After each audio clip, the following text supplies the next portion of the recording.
Assalamualaikum warahmatullahi wabarakatuh. Perkenalkan, nama saya Fitri Indianti. Saya di sini akan mereview tentang dinamika partisipasi pembangunan desa. Pembangunan desa dalam konteks kekinian menunjukkan arah pada kemandirian masyarakat. Perubahan perilaku kolektif itu dapat didukung melalui program intervensi masyarakat yang dikembangkan oleh pihak luar pemerintah. Yang masyarakat adanya gerakan partisipasi masyarakat dalam konteks pembangunan desa. Pemuda menepati posisi sentral dalam dinamika perjalanan perkembangan desa,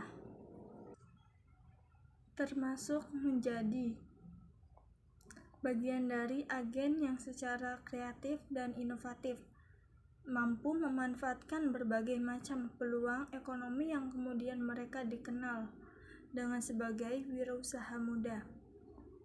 Menemukan potensi mobilisasi aset desa.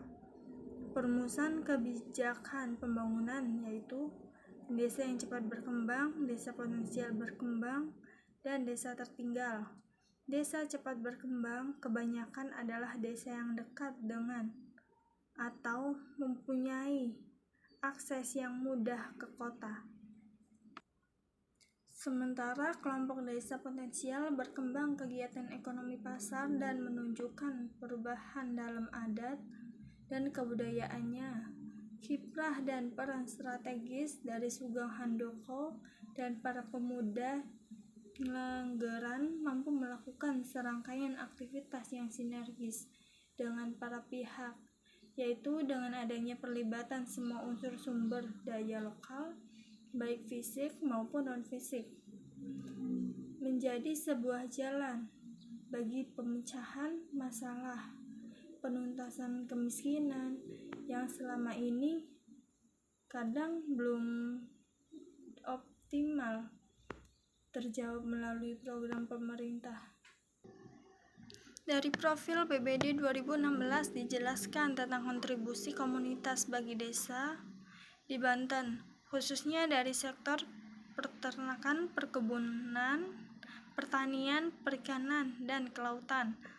Menggerakkan partisipasi mengalirkan manfaat bagi desa. Pada akhirnya pemuda ini mampu menumbuhkan kembali warga desa, khususnya pemuda desa, sebagai subjek yang memiliki kebanggaan terhadap desanya. Pembahasan tersebut sesuai dengan konsep partisipasi masyarakat. Salah satunya dapat mengacu pendapat Michelson Rukminto 2008, yaitu yang pertama, partisipasi adalah kontribusi sukarela dari masyarakat dalam suatu proyek pembangunan, tetapi tanpa mereka ikut terlibat dalam pengambilan keputusan. Dan yang kedua, partisipasi dalam proses membuat masyarakat menjadi lebih peka dalam rangka menerima dan merespon berbagai proyek pembangunan. Dan yang ketiga adalah partisipasi adalah suatu proses aktif yang bermakna bahwa orang ataupun kelompok yang sedang ditentukan dinyatakan mengambil. Ini orang ataupun kelompok yang sedang ditentukan mengambil inisiatif dan mempunyai otonomi untuk melakukan hal itu. Yang keempat, partisipasi adalah proses menjembatani dialog antara komunitas lokal dan pihak penyelenggara proyek dalam rangka persiapan implementasian, pemantauan, dan pengevaluasian staf agar dapat memperoleh informasi tentang konteks sosial ataupun dampak sosial proyek terhadap masyarakat. Merawat jejaring untuk keberlanjutan kesejahteraan orang desa. Aspek penting dari proses pembangunan desa melalui kelembagaan desa, salah satunya berkaitan dengan konsep partisipasi adalah jejaring antar kelembagaan. Dalam masyarakat terdapat berbagai bentuk kelembagaan, baik yang terbentuk karena struktur adat, kesatuan wilayah, kesatuan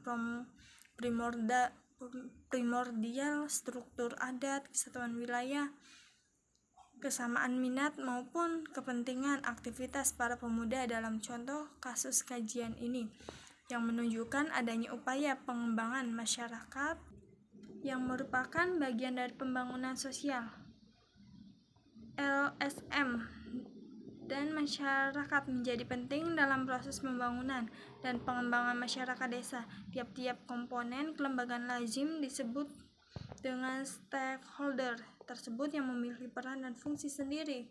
Karena itu memiliki peran dan fungsi sendiri karena perlu diatur dan disepakati sehingga menjadi upaya sinergis yang saling menguatkan antara satu dengan yang lainnya. Sekian review yang dapat saya sampaikan, kurang lebihnya mohon maaf. Wassalamualaikum warahmatullahi wabarakatuh.